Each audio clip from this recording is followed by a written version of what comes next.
जय बजरंगबली। तुला राशि वालों बंधुओं, स्वागत है आप सभी का आपके अपने चैनल तुला ज्योति भिंड में। अगर पूजा करते समय आपको मिले यह संकेत तो आप समझ लेना कि आपकी पूजा सफल हो रही है। वहीं आपको पूजा के दौरान अपने घर में एक धीमी सी सुगंध और ताजगी महसूस होती है तो इसे भी ईश्वर की कृपा प्राप्ति का संकेत माना जाता है। तो बंधुओं, अब हम ऐसे ही आज आपसे चर्चा करेंगे पूजा पाठ के इस टॉपिक पर। आपको हम बताएंगे पूजा पाठ किस तरह से करनी चाहिए, पंच उपचार द्वारा किस तरह से पूजा पाठ करनी चाहिए। हम जब अपने घर में डेली पूजा पाठ करते हैं तो हम किस विधि से करें जिससे कि हमारी पूजा पाठ देवताओं तक पहुँचे और हमें हमारी पूजा का पूर्ण फल मिले। आज हम आपसे इसी विषय पर चर्चा करेंगे। तो बंधुओं, आप लोगों से अनुरोध है, प्रार्थना है कि वीडियो में शुरू से लेकर अंत तक बने रहें, तभी आपको हमारे द्वारा बताई गई जानकारी अच्छे से समझ में आएगी। जब एक बार जानकारी आपको समझ में आ जाएगी तो आप विधि विधान से अपने घर में पूजा कर पाएंगे। देखिए बंधुओं, पूजा तो लगभग नियमित रूप से सभी करते हैं, लेकिन पूजा में की गई छोटी छोटी गलतियों के कारण उनकी पूजा सफल नहीं होती है, उन्हें उनकी पूजा के कोई फल नहीं मिलते हैं। तो इसलिए बंधुओं, मेरा आप लोगों से अनुरोध है, इस चैनल से जुड़े हैं आप लोग, इस चैनल परिवार के सदस्य हैं, तो आप लोगों को यह भली भांति ज्ञात होना चाहिए कि पूजा घर में किस तरह से करें ताकि पूजा हमारी एक बड़ा रूप ले और हमें इस पूजा के बड़े फल मिले। जैसे कि कोई बड़े अनुष्ठान वगैरह कराए जाते हैं, जैसे कि कभी कभी हम बड़े अनुष्ठान कराते हैं तो उनमें हम विधिवत पूजा करते हैं, तो हमेशा हमें बड़े अनुष्ठानों को ध्यान से देखना चाहिए। यदि हम वैसे ही पूजा अपने घर में प्रतिदिन करने लगे, मतलब सामग्री वैसे ही यूज करने लगे, बड़े अनुष्ठानों में ज्यादा सामग्री यूज होती है, लेकिन जब हम घर में छोटा अनुष्ठान छोटी पूजा करते हैं तो उसमें सामग्री की मात्रा कम होती है, लेकिन हम उसी विधि से करने लगे, सामग्री भले ही कम लगे लेकिन हम उसी विधि से यदि प्रतिदिन भगवान की पूजा सेवा करने लगे तो कितना अच्छा हो, हमारे जीवन में कितना हमें सफलता प्राप्त हो, हमारे देवी देवता हमसे शीघ्र ही प्रसन्न होने लगे। अगर हम ऐसा बंधुओं करने लगे तो फिर हमें विधि विधान से पूजा करनी चाहिए। यदि हम प्रतिदिन पूजा कर रहे हैं तो हमारा दायित्व बनता है पूजा विधि विधान से ही करनी चाहिए। चलिए बंधुओं, सबसे पहले तो हम आपको संकेतों के बारे में बताते हैं कि अगर आपको भी मिलते हैं यह संकेत तो इसका मतलब है कि आपकी पूजा सफल हुई है। सबसे पहले आप संकेतों के बारे में जान लें, फिर आगे बढ़ते हैं पूजा पाठ के विषय पर और आगे चर्चा करते हैं, आपको समझाते हैं। तो देखिए बंधुओं, हर एक सनातनी के घर में रोजाना पूजा पाठ की जाती है। घर में सुख समृद्धि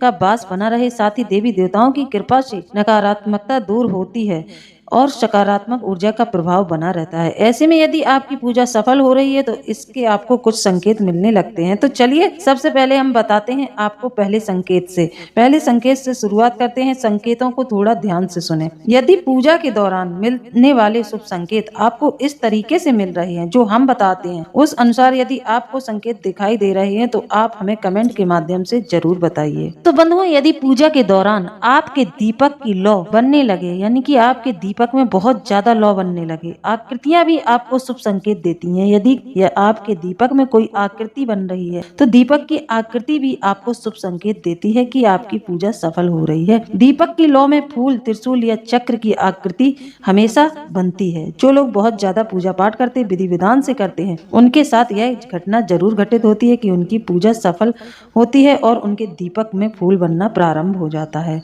वही दीपक की लौ का तेज हो जाना या ऊंची होने का अर्थ यह भी है कि माना जाता है कि भगवान आपकी पूजा से बहुत ज्यादा प्रसन्न है। कहते हैं यदि आप पूजा पाठ कर रहे हैं, पूजा पाठ के दौरान भगवान की मूर्ति या तस्वीर से आपके ऊपर फूल आ गिरे तो यह एक शुभ संकेत माना जाता है। इसका अर्थ है कि कुल देवी देवता आपकी पूजा अर्चना को स्वीकार कर रहे हैं। इसी के साथ पूजा करते समय अनायास ही अगर आपकी आंखों से आंसू आने लगते हैं, जी हाँ, कई लोगों के साथ यह घटना घटित होती होगी। जो लोग पूजा पाठ करते हैं, श्रद्धा भाव से पूजा पाठ करते हैं, उनके साथ यह घटना जरूर घटित होती होगी कि पूजा करते समय उनकी आंखों से आंसू निकलने लगते हैं। आपको भगवान की कृपा प्राप्त हो रही है। इसका बंधुओं सीधा यही अर्थ है कि आपको भगवान की कृपा प्राप्त हो रही है।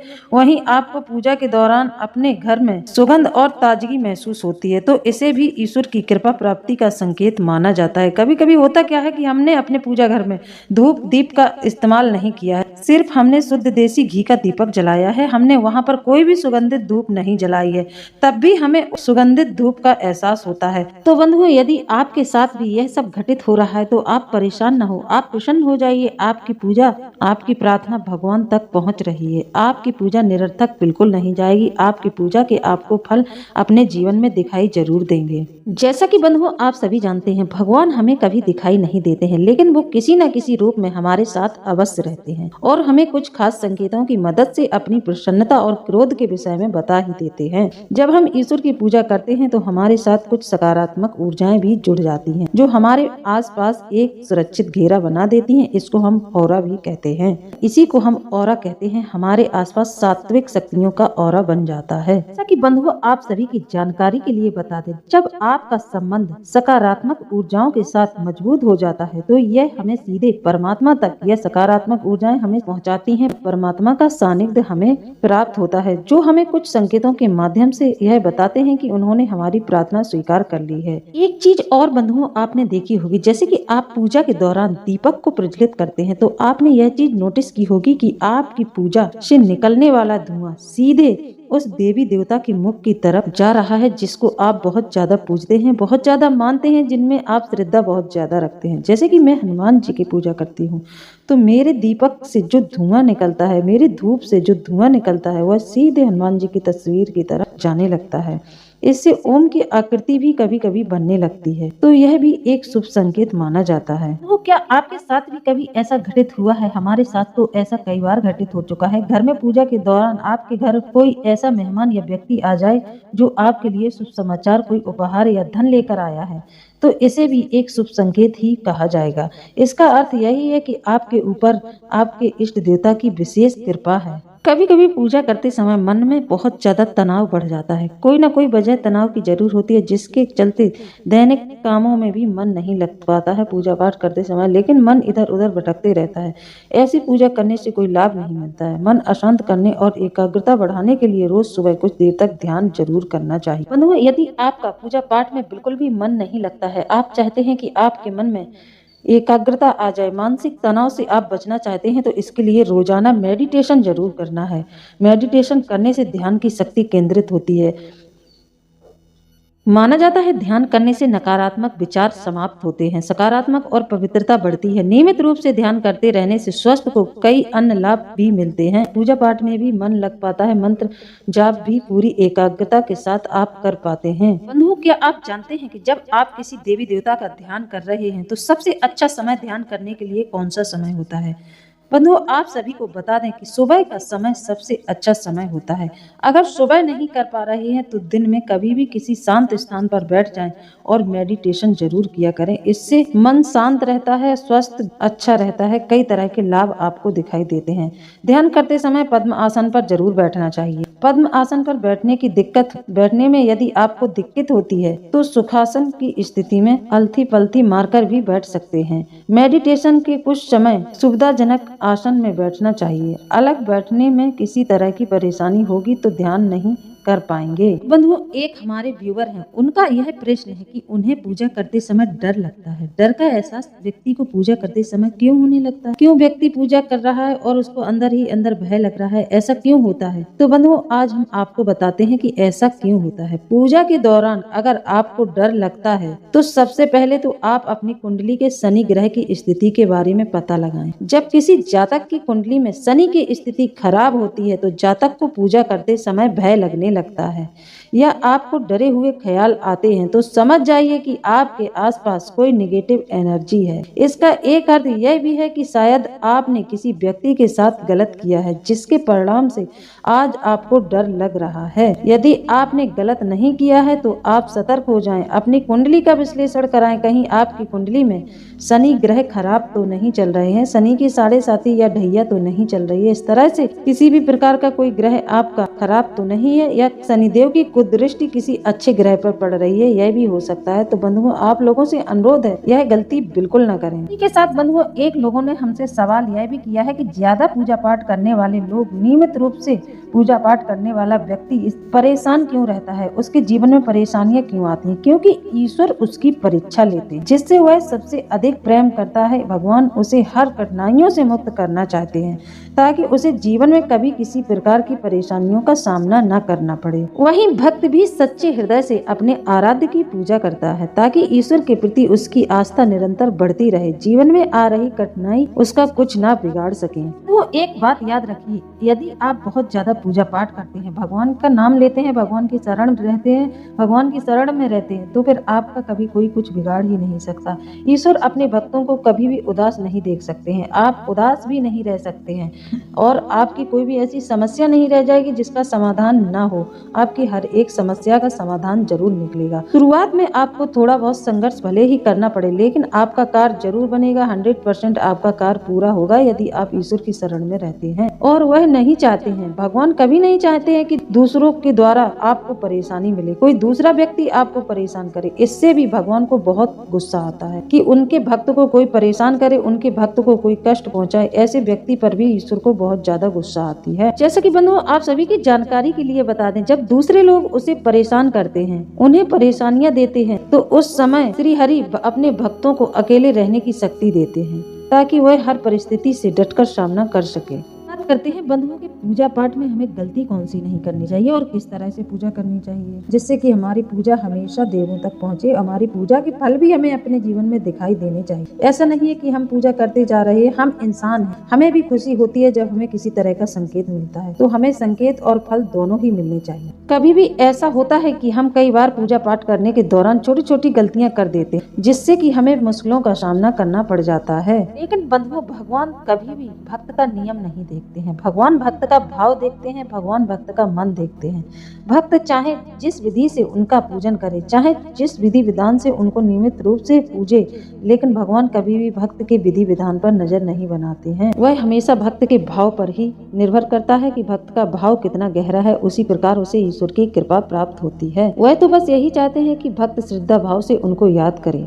ईश्वर एक शक्ति और भाव है, उसी भक्त पर ईश्वर की कृपा होती है जो सरल, श्रद्धा और अपनत्व का जीवन जीते हैं। तो आपने भी सुना होगा, कोई व्यक्ति भगवान का भक्त है, वह सच्चे हृदय से नियमित रूप से ध्यान और योग करता है, मानसिक शांति और आत्मबल तो ऐसे व्यक्ति का बढ़ता ही है, जिससे कि दिव्य शक्तियां अपनी कृपा उस पर बरसानी शुरू कर देती हैं। ऐसे व्यक्ति को अनुभव किया जा सकता है, ऐसे व्यक्ति को कई तरह के अनुभव होने प्रारंभ हो जाते हैं, जैसे कि सत्संग, आध्यात्मिक गुरुओं और संतों के सत्संग में भाग लेने से आध्यात्मिक ज्ञान प्राप्त होता है, जो दिव्य शक्ति को जागृत कर सकता है। बंधुओं, कई लोग यही पूछने लगते हैं कि दिव्य शक्ति होती क्या है। इस ब्रह्मांड में एक नहीं बहुत सारी दिव्य शक्तियां हैं, जैसे पानी भर चलने की शक्ति, आग से सकुशल निकलने की शक्ति, सम्मोहन की शक्ति, मंत्र तंत्र की शक्ति आदि कई प्रकार की शक्तियां हैं। सारी दिव्य शक्तियां और इन्हें पाया भी जा सकता है, बल्कि कई सिद्ध लोगों ने इन शक्तियों को पाया भी है, जैसे कि रामकृष्ण परमहंस जी ने माता काली के साक्षात दर्शन किए थे। बंधुओं, एक सवाल और है आप लोगों से, क्या आप जानते हैं कि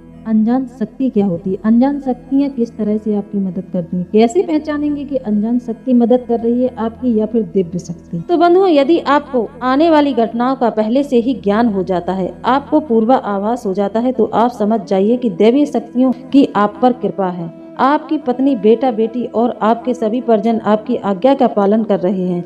वे सभी आपसे प्यार करते हैं एवं आप भी उनसे प्यार कर रहे हैं, तो आप समझ जाइए कि आप पर दैवीय शक्तियां प्रसन्न हैं। करते हैं अनजान शक्ति की, तो रात्रि 12 बजे से लेकर 2 बजे तक अगर आपकी नींद खुलती है, तो ऐसा कहा जाता है कि इस समय अनजान शक्तियां विचरण करती हैं, साए की तरह मंडराती हैं अनजान शक्तियां। लेकिन ये अनजान शक्तियां सकारात्मक या नकारात्मक दोनों प्रकार की हो सकती हैं। ये कहना बहुत मुश्किल है कि उस समय आपके घर में जो अनजान शक्ति है वह सकारात्मक है या नकारात्मक। कई बार तो ऐसा होता है कि आपके घर के ही आपके जीवन से गए हुए लोग जो मर जाते हैं, जिनकी मृत्यु हो जाती है, वही लोग आपसे इस समय संपर्क करना चाहते हैं, संपर्क करने का प्रयास करते हैं। तो बंधुओं, इसमें ऐसा नहीं कहा जा सकता है कि उस समय आपसे कोई सकारात्मक शक्ति ही संपर्क कर रही है। हो सकता है किसी नकारात्मक शक्ति का भी संपर्क आपका हो जाए। 12 से 2 बजे तक अगर आपकी नींद खुलती है, इस समय यदि आपका मन बाहर टहलने का करता है, तो समझ जाना आपको कोई न कोई अनजान शक्ति ने जगाया है। बंधुओं, अनजान शक्ति के बारे में यह भी कहा गया है, यदि आपको आलस बहुत आ रहा है,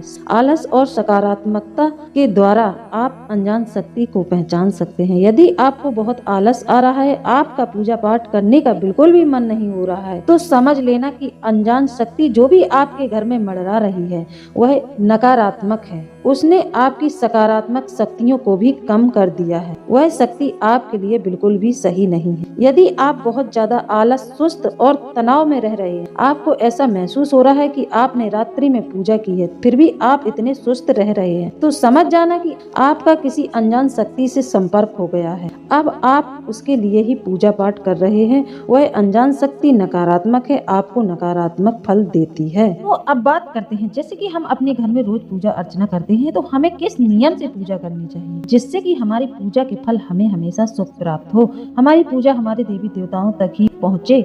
हमें ऐसा कौन सा नियम बनाना चाहिए पूजा करते समय जिससे कि हमारा ध्यान पूजा में लग जाए।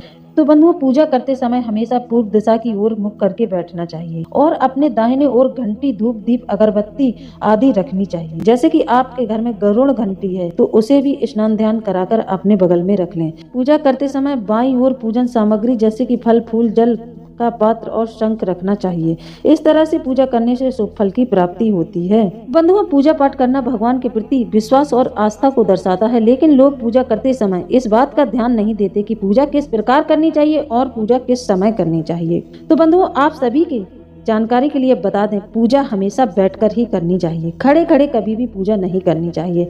पूजा हमेशा सूर्य अस्त के बाद अच्छी रहती है या फिर सूर्य उदय के पहले आपको पूजा कर लेनी चाहिए। सुबह 11:30 बजे तक आप पूजा कर सकते हैं। शाम को आप 4 बजे से पूजा प्रारंभ कर सकते हैं और 7 बजे तक आप पूजा को समाप्त कर सकते हैं। इसके बाद रात्रि में पूजा करना सही नहीं माना जाता है। जो लोग रात्रि के समय पूजा करते हैं तो वह पूजा तांत्रिक श्रेणी में चली जाती है। रात्रि के समय तांत्रिकों को पूजा करने का विधान है। रात्रि के समय योगी और तांत्रिक पूजा करते हैं। गृहस्थ को नहीं करना चाहिए, नहीं तो घर में अशुभता आती है। तो बंधुओं, पूजा करते समय सबसे पहले तो आपको भगवान का आवाहन करना चाहिए। सबसे सर्वप्रथम गणेश जी का आवाहन करना चाहिए। इसके बाद आपको भगवान शिव का आवाहन करना चाहिए, फिर अपने इष्ट का करना चाहिए, कुल के देवी देवताओं का करना चाहिए।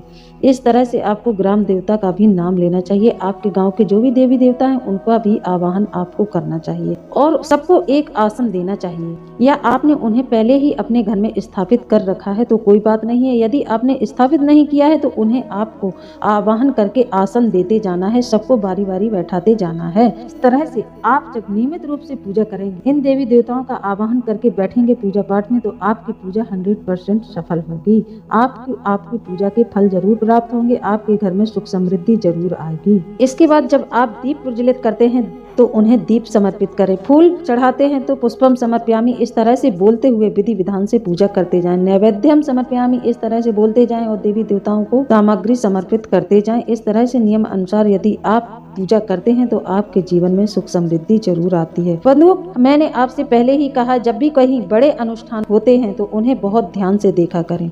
बड़े अनुष्ठान का तामझाम थोड़ा बड़ा होता है, लेकिन आप घर में कम सामग्री में, बहुत ही कम सामग्री में विधिवत पूजा कर सकते हैं, जिसका फल आपको प्राप्त होगा और आपकी मनोकामनाएं पूर्ण होनी शुरू हो जाएंगी। तो बंधुओं, आशा करते हैं कि आपको मेरा विचार समझ में आया होगा। मैंने आपको जो जानकारी दी है उससे आपके जीवन में कुछ न कुछ परिवर्तन जरूर होगा। इसी के साथ अब हम वीडियो को समाप्त करते हैं। मिलते हैं अगले ज्ञानवर्धक वीडियो में। जय बजरंगबली, जय बाबा भोलेनाथ। धन्यवाद।